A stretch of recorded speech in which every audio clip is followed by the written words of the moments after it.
Hey there, and welcome. Today, we're opening up a really important chapter in your personal first aid playbook. We're going to tackle two tools that get mixed up all the time, slings and splints. And trust me, using the wrong one can actually make things a whole lot worse. But don't worry, by the time we're done here, you're going to know exactly which one to grab and, more importantly, why.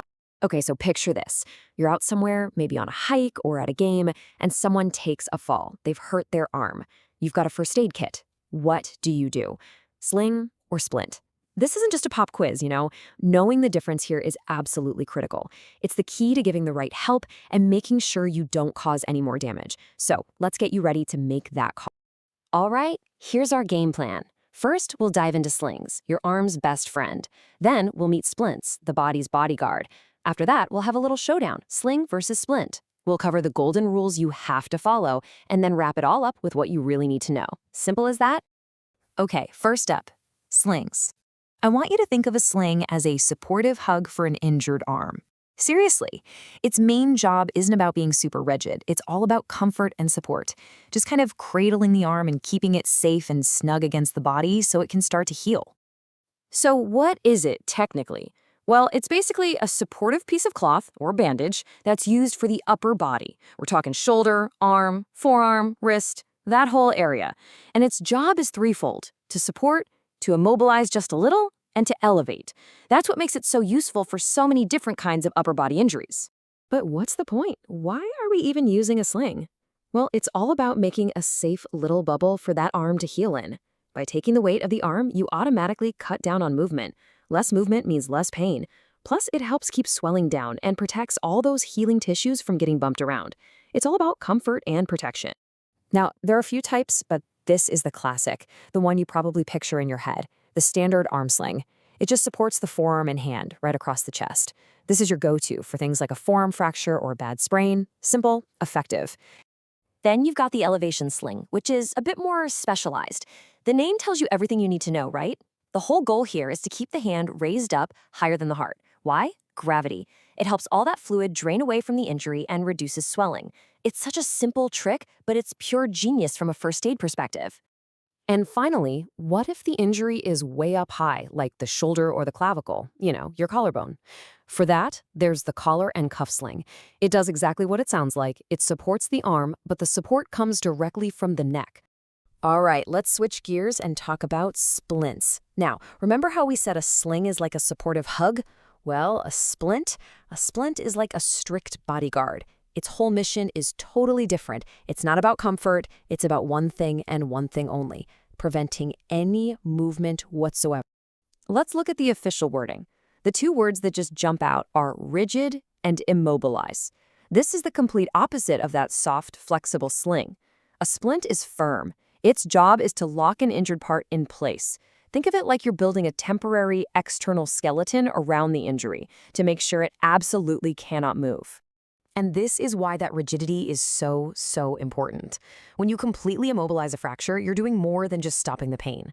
Think about it. You are physically preventing the sharp, broken ends of a bone from grinding against each other, or even worse, slicing into nerves, blood vessels, or muscles. This is especially crucial if you have to move the person. So the classic type is the rigid splint. This is what you see in movies, right? Pieces of wood, maybe some metal, even plastic. You use these for serious fractures in the long bones, like in your leg or forearm, where you need absolute rock-solid stability, no compromises. But what if you don't have a perfectly good wooden plank lying around?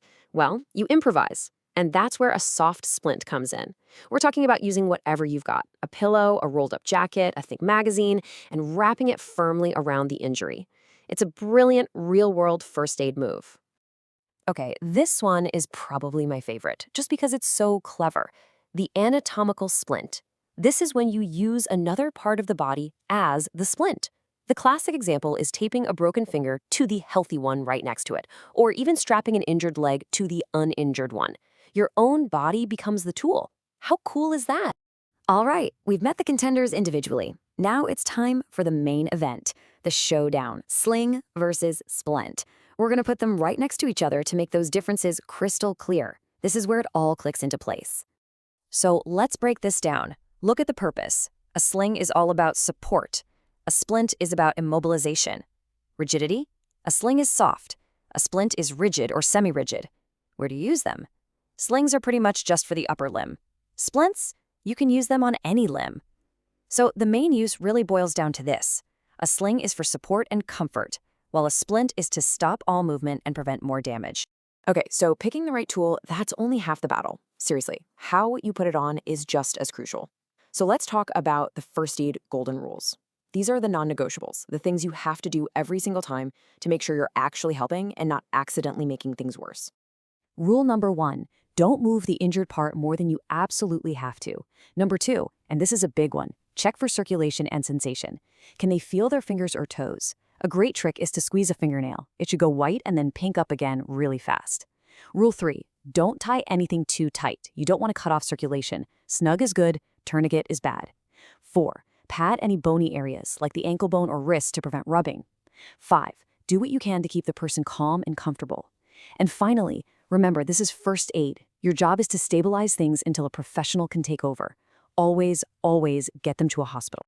Okay, we've gone through a lot, so let's boil it all down to the one single thing you absolutely need to remember. This is the final page in this chapter of the playbook. Look, if you walk away with just one concept today, let it be this. A sling supports. A splint immobilizes. That's it.